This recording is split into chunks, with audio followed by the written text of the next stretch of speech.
r/MaliciousCompliance. Just ship the equipment to me. A couple of years ago, I took a fantastic job as an IT manager in a remote role for a healthcare company. It was the best job I'd ever had, best salary, total freedom, had a wonderful boss who trusted me to do my job. I was brought on to create an internal IT team. We had been all outsource IT, for a company that had 19 offices in 3 US states, and I was given free rein to create the team as I saw fit. I hired a great sysadmin for both our California and Missouri markets, and I served that role for Alabama. The employees loved us. Most tickets were resolved in an hour or two instead of the outsource company taking a day or two, and maybe not fixing the issue still. We were saving the company close to $500,000 per year in outsource cost versus our salaries. The figure does include savings on licensing that the outsource company never cared to audit. It was glorious. But my boss decided to become a stay-at-home dad. I was looking to advance to his position, but our new CEO instead created a new VP of IT position for a guy she had worked with for 7 previous years. Sadly, the new guy was the micromanager of micromanagers. He had my company credit card closed. I went from a discretionary limit of $10,000 to having to ask his approval on $10 network cables. He put himself on every account, removed most of my authority. In effect, I was demoted to senior sysadmin. One day, I visited one of our sites and picked up a bunch of stuff. 5 desktop PCs, we had moved to laptops only.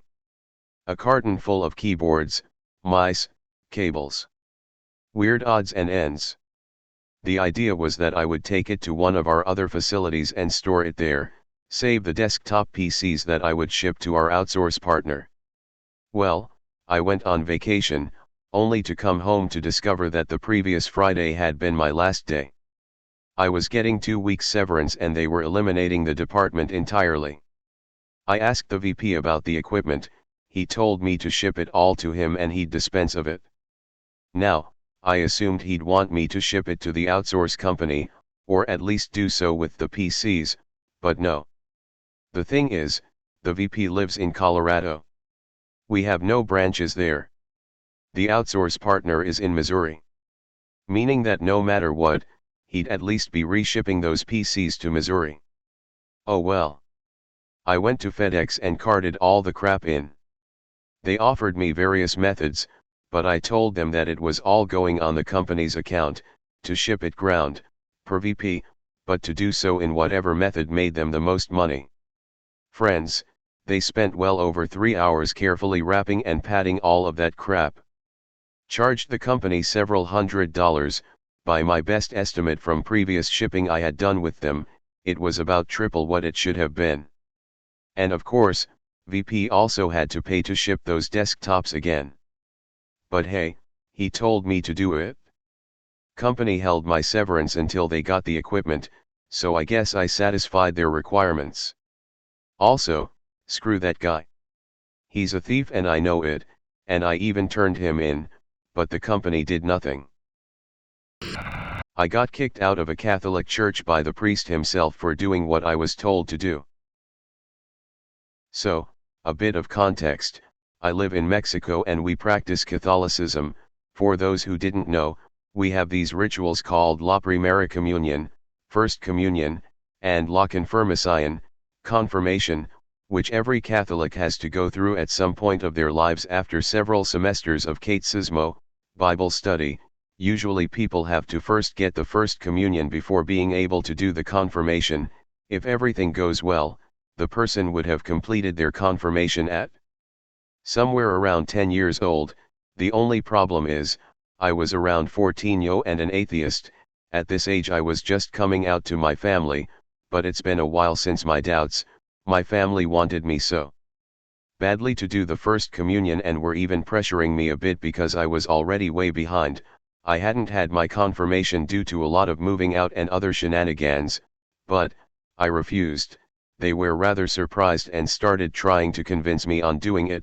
After a few months of back and forth they told me that my uncle, the favorite of my uncles, have never been someone else's godfather. Yes, we have a godfather and godmother in every event, and that he wished to be someone's godfather so much, so, I finally accepted, really just to please him. To be honest, I now see that it was just a dirty trick because my uncle took it very lightly, like cool level lightly. Anyway, I'm getting off track. We started preparing everything that I needed for the ceremony: the suit, flowers, a Bible, a place where to hold the event. Between other things, one of those were to confess, so we went to a big historical church on my town. We have lots of historical buildings from the Spanish colonization and they are pretty impressive. My parents told me to go in and confess myself to the priest, so I did. I went in there, I met with the priest and he took me to a back room with 2 chairs, he sat me down and asked me to confess my sins, and I let it out. It went something like this. Mind that this was about 8 years ago and my memory is a bit fuzzy. The priest, with a calm and cordial tone began, "So, tell me. What's wrong? What have you done?" Which I replied with, "I haven't really done anything, I am just here because my parents told me to." The priest looked a little confused and asked, "So, why would they tell you to come here if you have done nothing? You must have done something." I again talked and said, "No, not really. You see, I am doing my first communion soon and I was told that I needed to come here." The priest, now even more confused, asked, "Why are you getting your first communion this late?" Mind that I look way younger than my age, but it was still way too late for a kid to get the first communion, which was strange to see around these parts. I spoke, now a bit nervous, "Well, I don't really believe in God," and he cut me off with an somewhat angry shout, "What? You don't believe?" I was allowed to continue as he stared me down with an angry stare. "Well, no, I've doubted for a while, and I don't really believe that there is a God." The priest at this point was red, he looked like he wanted to rip my throat out, and then he just went off. "Do you think that this is a game? Huh? How dare you set foot in my church if you don't even believe?" He raises his hand. At the moment I kind of felt that it was an incoming strike, but instead he aggressively pointed away. "Get out, and don't come back until you truly believe." Then I got up and nervously walked outside the room, and closed the heavy old wooden door on my way out. Then I just kinda chickened outside the church. I was both scared and, how do I put it, I know. I can't believe I just did that. That was crazy. Yes, I felt those both things, and I also felt a little bit bad. Anyway, I came back to the car after I switched the look of fear on my face into a fake smile. My parents asked me how was it and I told them. "Oh." The priest kicked me out. Both of my parents' jaws dropped, their faces went red, with both anger and embarrassment I believe, and they said, "What?" So I repeated, "Yeah, he kicked me out during the confession." They asked with anger, "What did you say to him?" Which I replied with the truth. They knew exactly what I was talking about. We stayed parked while they figured what to do next while scolding me from time to time. After a while they took me to the house of a friend of theirs who was also a priest and told me to go confess again, but this time to leave that stuff untouched. So I went in there. He asked me what did I do. I told him nothing, and he was like, good enough." We sat there for a few minutes talking about something, I think it was cars and sports. Well, he was talking, I was nodding, then I went back and told my parents that I did it. After that I went to an even filled with 6-year-olds, I got my first communion, a free suit, and the best of it all, the respect of my whole family. Now nobody questions my beliefs and or tries to force me into ceremonies of that nature, not even my grandmother, and she is an extreme believer, so, I'm pretty darn happy with how it went, though I still feel bad about the priest. I feel like he got caught in between the crossfire. He was just doing his job, I guess. Just chip it. My partner told me a story of malicious compliance delivered by Karma. She worked at a large company, processing outgoing equipment returns.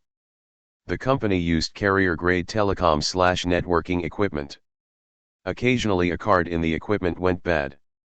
For reference, Many of these cards were $100,000 US or more.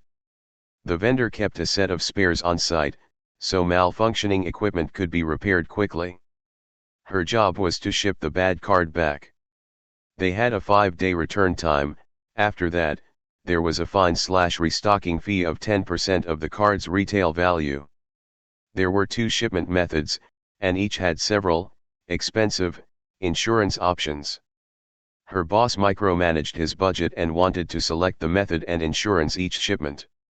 One day, she stuck her head in his office, and told him she had a card to return. Apparently, he was having a difficult day because he told her to just fucking ship it. So, she did. She selected the more expensive shipper and did not specify any insurance. The karma? This was one of the only shipments in her time with the company that got lost. The shipping company accepted it, billed the company for shipping, and the card was never heard from again. Her boss spent a few hours a day trying to track it down. The shipper's contract with the company limited their liability to a low amount, so they were out a few $1,000s. Boss budget took a hit for the replacement cost of the card, but the vendor was nice enough to waive the restock fee. She was not blamed, since there was no standard policy requiring insurance, and the boss said to just fucking ship it. Edit, for context, this was early 90s. Shipping orders were created on carbonless forms, and tracking was very primitive. None of this newfangled know where your package is every step of the way stuff.